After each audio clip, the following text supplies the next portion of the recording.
इन लोगों का कहना है कि ये गोश्त की बहुत अच्छे से सफाई करते हैं और अपने कस्टमर्स को खुश रखते हैं। ठीक है। हम लोग बाइक पे बैठ के और मेरे पास हेलमेट नहीं था तो मैंने ये टोपी पहन ली ताकि मेरा चालान ना हो जाए।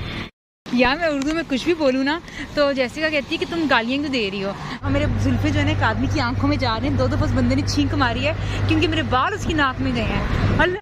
और वैसे भी कुछ रेसिपीज ऐसी होती हैं, कुछ लोगों को कुछ खाने सूट नहीं करते। लोग खीर बनाते हैं, इतनी चीज़ें खाते हैं। जिन लोगों को दूध जैसी चीज़ों से और दूध के प्रोडक्ट से एलर्जी होती है उनके बारे में कोई रेसिपी नहीं, मतलब क्या। इसलिए मेरी बिरयानी मज़े की नहीं बनती। ये देखो, ये वो सारी चीज़ें जो बिरयानी में डलती है, मेरे घर में तो कोई भी चीज़ नहीं हो, इतनी महंगी मिल रही है इसलिए मैं कुछ भी नहीं यहाँ से ले रही हूँ। ये देखो, ये मुझे लग रहा है ये वो चीज़ें हैं यार, ये बिरयानी में डलती नहीं, इतनी महंगी है, मैं कैसे लूँ। ये चक दे इंडिया की चीज़ें ये ले लूँ मैं, ये तो कलौंजी है। ओहो हो, ये सारी चीज़ें हैं यार, ये खाने में मज़ा डालेंगी सारी की सारी। ये देखते हैं क्या है यार, ये क्या है। सब मुझे देख रहे हैं यार, यूनी क्या कर रही है। और किस चीज़ में से आवाज़ आ रही है। टॉय शॉप में मुझे कौन ले आया है यार, यहाँ से भागो, सब मुझे देख रहे हैं।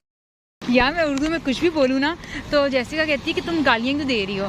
मतलब उसको लगता है जब मैंने गुस्से में बोलना होता है तो गाली देना। तो अब ये इसने लेज़ की चिप्स नहीं है, मैंने कहा हम लेज़ नहीं खाते हैं। तो कह रही है कि क्यों नहीं खाते, मैंने कहा हमने बाइकआउट किया लेज़ का, वही खा रही है लेज़।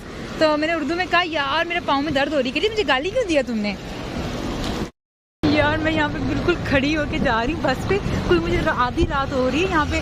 15 मिनट क्या 20 मिनट क्या 30 मिनट से मैं यहाँ पे कोई राइड ढूंढ रही थी, मुझे मिल नहीं रही। अब जब राइड मुझे फाइनली मिली है, मुझे इस पर खड़े होकर जाना पड़ रहा है। मैंने कहा चलो बेहतर है बजाय कि सड़कें सुनसान हो जाए और कुत्ते यहाँ पर आ जाए। अब मुझे यहाँ पर ये खड़े होके मैं ऐसे जा रही हूँ और मेरे जुल्फे जो है ना एक आदमी की आंखों में जा रहे हैं। 2 दफा उस बंदे ने छींक मारी है क्योंकि मेरे बाल उसकी नाक में गए हैं। अल्लाह अल्लाह यार, ये तो मैं उड़ रही हूँ हवा में। आगे मेरा जो है ना वजन कम हो गया रोजे रख रख के। यहाँ पे मैंने कोई समोसे पकौड़े जैसी चटपटी चीज़ें खाई नहीं कि मेरा वजन जो है यहाँ पे कुछ हो। जैसे कि मैंने बहुत दफ़ा कहा है कि मैं पिछले 6 महीने से दाल खा रही हूँ और ये दाल पक रही है और दाल मेरी बड़ी अच्छे से गल भी रही है अल्हम्दुलिल्लाह। समझ मुझे ये नहीं आ रही कि यार कोई ऐसी वीडियो नहीं है रेसिपी की जो मुझे बताए कि दाल के ऊपर जो ये आती है झाग, इसको उतारना होता है कि नहीं। लेकिन मुझे पता जब लोग चिकन की यखनी बनाते हैं तो ये झाग उतारते हैं, तो इसलिए मैं उतार इसकी झाग। लेकिन ये कोई वीडियो में बताती नहीं है यार। ये कहते दाल को भिगो के रख लो, दाल को भिगो के रख लो।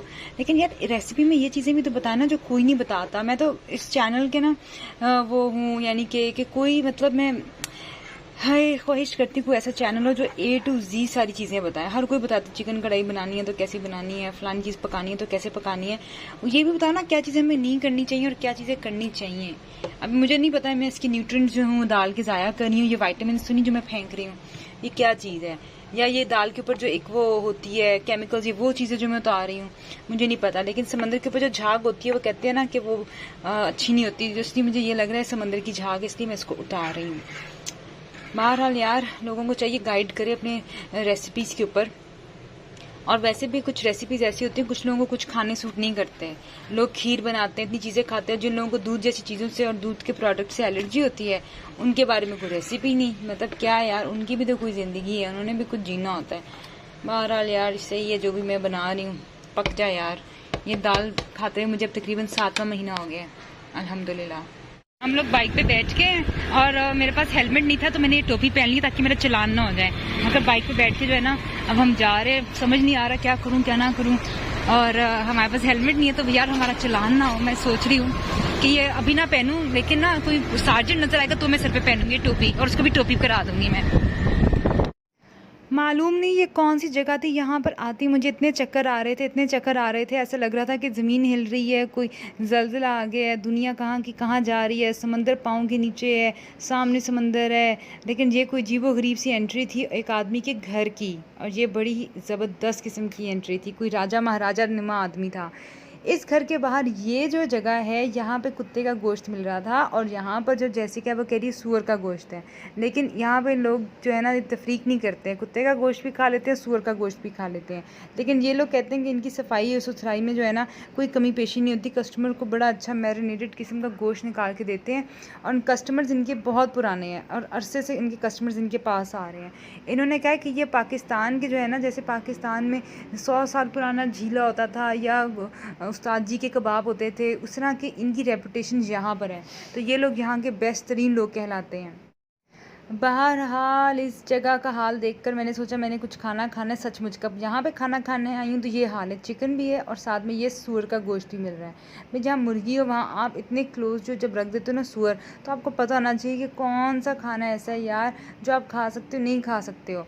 मुझे तो ये खाने देखते ही उल्टी आती है। पता नहीं मैंने कब पिछली दफ़ा बाहर का खाना खाया था। और वैसे भी जब मैं घर में खाना खा रही हूँ तो मैं तकरीबन 5-6 महीनों से सिर्फ़ और सिर्फ दाल खा रही हूँ, क्योंकि बाहर आप खाने आओ तो ये किस्म के खाने आपको मिल रहे हैं। बहरहाल मुझे मेरी एक दोस्त ने बताया कि आपको एक ऐप है जहाँ पे सारे हलाल खानों की ऑप्शन मिलती है और आप सारे हलाल खाने खा सकते हो। वो ढूंढने के लिए मैं यहाँ से बाहर निकली। बाहर निकलते निकलते हमने एक बाइक पकड़ी, पर बाइक पकड़ते पकड़ते क्या सर पकड़ के मैं बैठ गई। बाइक वाले ने इतनी धूम टू की नकल करते हुए बाइक चलाई। फुल टाइम फिल्मी किस्म का आदमी था।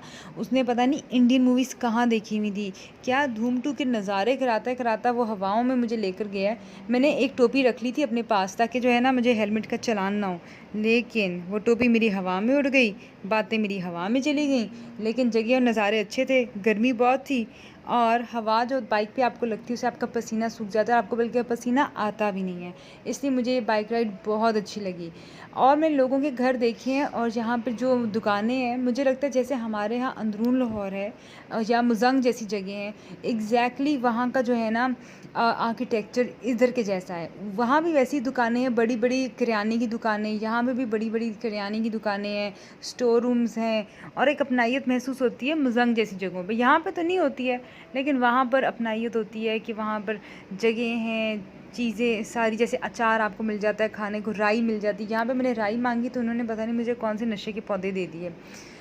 इन लोगों को तो कुछ पता ही नहीं है। लेकिन हाँ, ये जगह बहुत प्यारी है क्योंकि यहाँ पर हवा अच्छी होती है जब आप बाइक पर बैठते हो, वरना तो जगह अच्छी नहीं।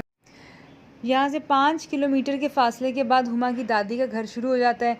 लेकिन यहाँ पे जब भी मैं आती हूँ, मैं तो हमेशा मैं यहाँ का रास्ता भूल जाती हूँ और हमेशा मुझे यहाँ पे मैप इस्तेमाल करना पड़ता है। और मैप जो है वो मेरी कभी भी हेल्प नहीं करता, उसे मुझे पुट्ठे ही रास्ते बताने होते हैं। हुमा की दादी जो है ना, कभी कभार 2 उनके घर हैं, कभी पास वाले घर में रहती हैं, कभी दूर वाले घर में। पिछली दफ़ा मैं रमज़ान में जो हूँ उनको अफ्तारी और सहरी का सामान पकड़ाने गई। इस बार जो है उनको मैं वैसे ही विज़िट करने गई हूँ, लेकिन बहुत दूर शिफ्ट हो गई हैं और इस वजह से मुझे यहाँ पे बाइक पे बैठ के जाना पड़ता है, उनसे मुलाकात करनी पड़ती है। और यहाँ पे बहुत प्यारा सा एक मंदिर है जहाँ पे सब लोग इकट्ठे होते हैं और बिजी सड़क होती है, बीच सड़क के बीच में यहाँ पे लोग इकट्ठे हो जाते हैं और आप सोचने में मजबूर हो जाते हो कि यार करूँ तो क्या करूँ। आप रास्ते में क्या लोगों को जगह दोगे, क्योंकि बीच सड़क में जब लोग रुक के यहाँ पे मंदिर के पास खड़े होते हैं तो आपको उनका रास्ता देना ही पड़ता है और आपको उनकी जान की हिफाजत खुद करनी पड़ती है, क्योंकि वहाँ के लोग जो हैं ये नहीं देखते हैं कि कौन गाड़ी वाला आ रहा है, कौन टैक्सी वाला आ रहा है। इनके मंदिर जो हैं बहुत सी जगहों पे बने हुए हैं, एक जगह नहीं, ये इनका मंदिर